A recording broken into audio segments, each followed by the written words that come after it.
Hey guys, it's me, Mario, and today we're going to continue Rokk, the Walking Mountain. Yep. How you guys doing today? Hope you're doing well. I was a little sick, so I took a break until I felt better.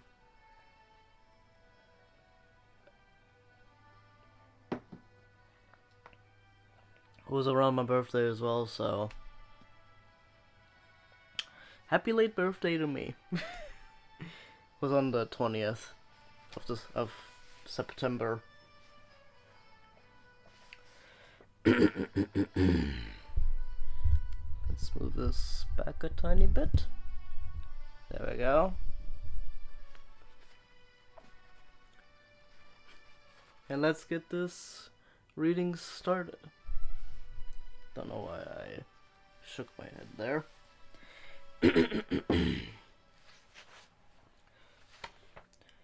Rokk, the Walking Mountain.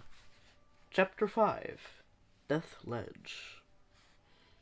Tom and Elena carefully climbed back down to join their animal companions. Elena knocked loose a chunk of rock and fell the last short distance to the ground. Tom scrambled down as she got to her feet. "Are you hurt?" he asked. "I'll survive," she replied, panting as she retrieved her bow and arrow. It wasn't a big fall. She looked back at the mountain. Was that Valmal again? Tom shook his head. "No, it's someone I've never seen before." As the man's face appeared over a lip of rock, peering down at them, Tom's hand went to the hilt of his sword, ready for whatever might happen. There was no hiding from the stranger now. "I've never seen such an old man climb so high," Helena whispered. "Me neither," Tom agreed. His eyes didn't leave the man's face. Together they watched as he descended. When he hit the plateau, he turned. "Greetings, strangers," he exclaimed. He was old, but up close he looked strong. He aimed a thick finger at them. "Who are you people?" Tom raised his hands in a peaceful gesture. Add.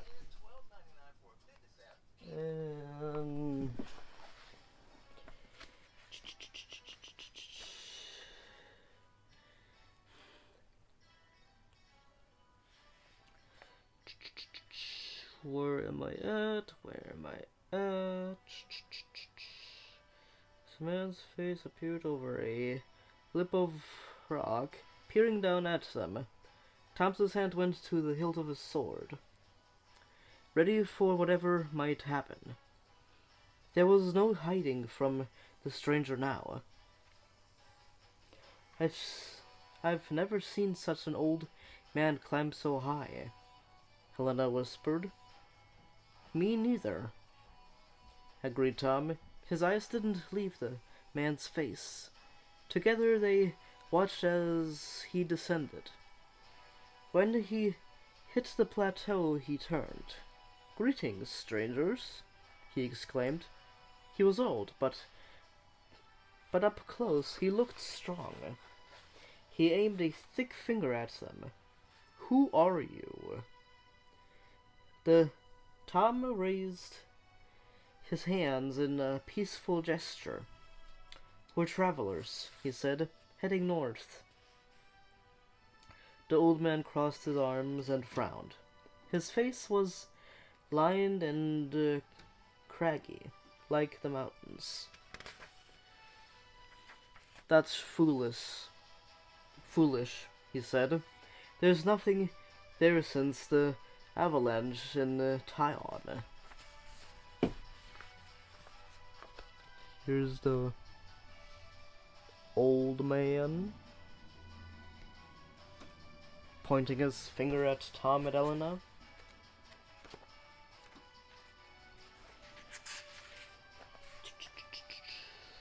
There's nothing up there since...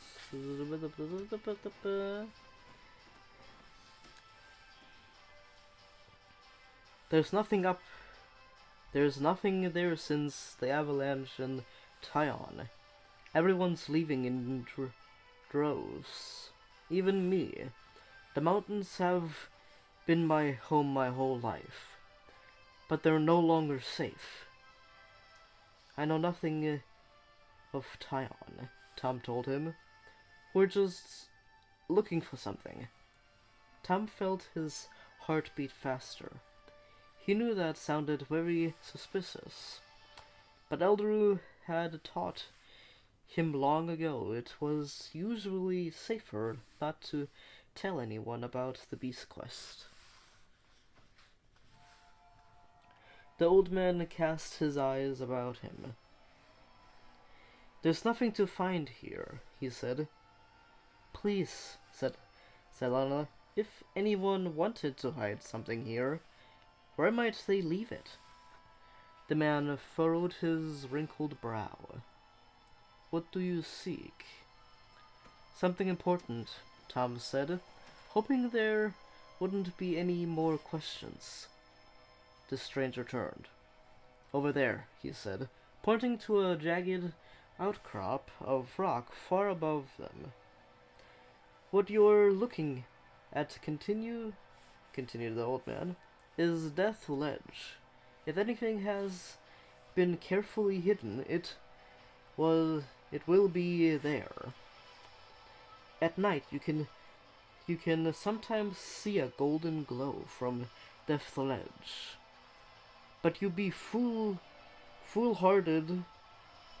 to climb it. One slip, one mistake, and you'll fall to your death. Thank you, Tom said, staring at the ledge. How was he ever going to reach that place? You want some advice? Said the old man, walking down the hill. Turn back now. Soon he had disappeared down the mountain path. Elena pointed up at Death Ledge. You can't climb that. It's impossible. Tom took a deep breath.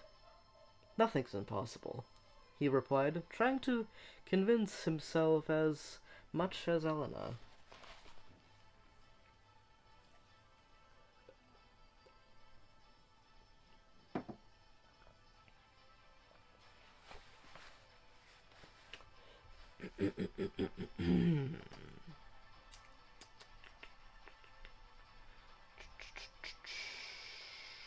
There we go. This town.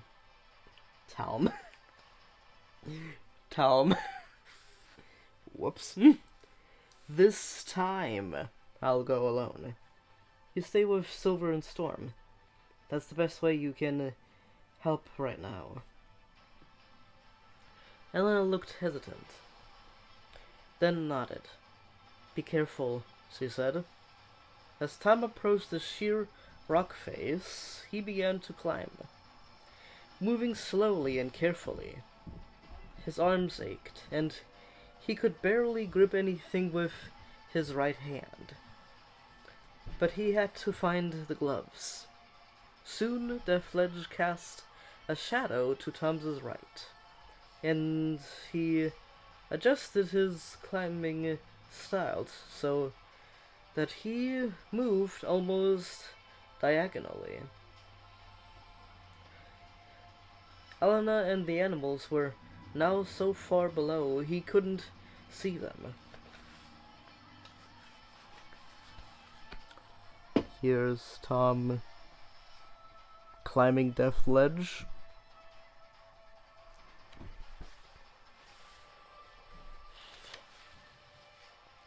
His arms started trembling, not from exhaustion, but from the sudden cold of the air this far from the ground. Keep going, he told himself.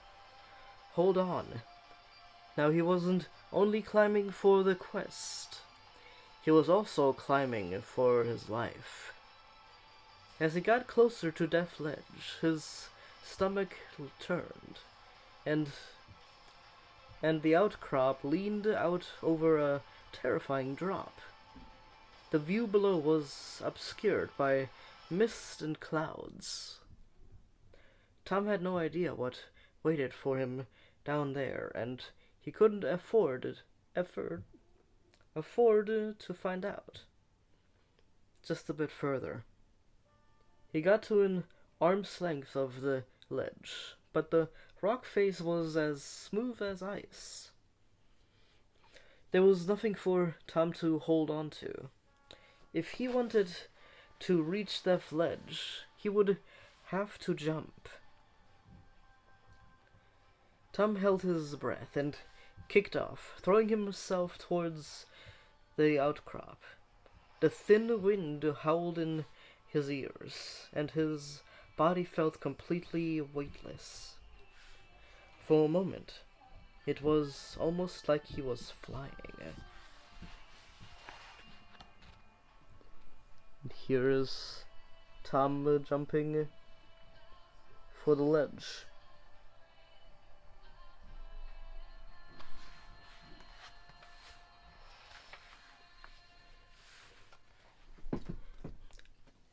Tom landed with a gasp. He gasped as he... Tom landed with a gasp as his body slammed into the side of the ledge. His fingers desperately groped for a handhold as his legs dangled. Clenching his teeth, Tom heaved himself up, sweat running into his eyes. Finally, he was able to lift up a leg and roll to safety. He lay on his back, breathing heavily as he gazed at the bright blue sky. His relief made him laugh out loud. "Focus," he told himself. "There's no time to waste." He sat up and began searching Death Ledge. He ran his fingertips over the mountain wall. Oh, excuse me. Moving loose stones in cracks and fissures. "The gloves must be here," he muttered to himself. "They're just very carefully hidden." Drawing his sword, he worked the tip into a crack, twisting the blade to loosen the gravel and pebbles. Nothing. He moved on to another crevice and did the same thing. Again, nothing. But on his third attempt, "Gold!" he exclaimed as he gently drew his blade from a fissure. He could see a golden box buried deep within the gap. The box scraped against the sides of the opening, but finally Tom held the casket in his hands. Made of solid gold, the ornate box was small enough for Tom to hold in one hand, but almost as heavy as his sword.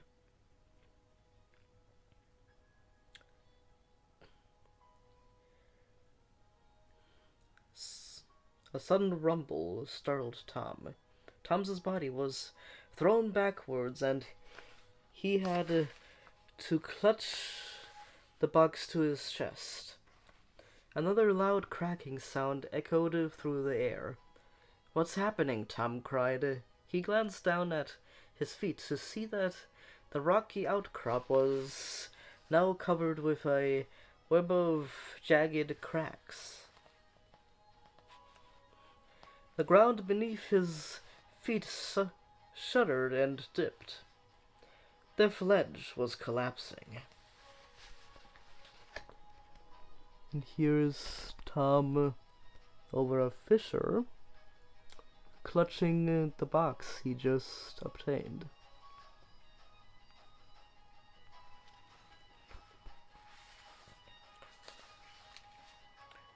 And that was chapter 5. Death Ledge, I believe it's called.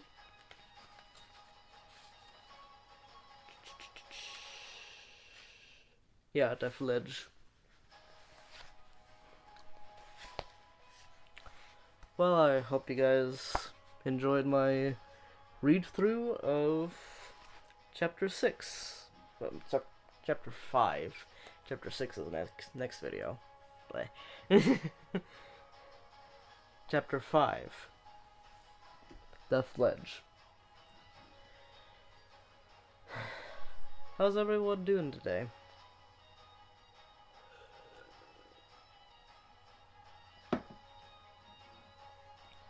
Sorry I couldn't upload in a while. I was sick the last week. Then I was recovering from that, so I couldn't read. I kinda need my voice to make YouTube videos. So I couldn't, because I was like coughing and my throat was very sore. So I couldn't do it. But yeah, hope you guys still enjoyed my read through Beast Quest. And I hope you guys like, subscribe, and hit the bell if you guys are interested in more Beast Quest videos.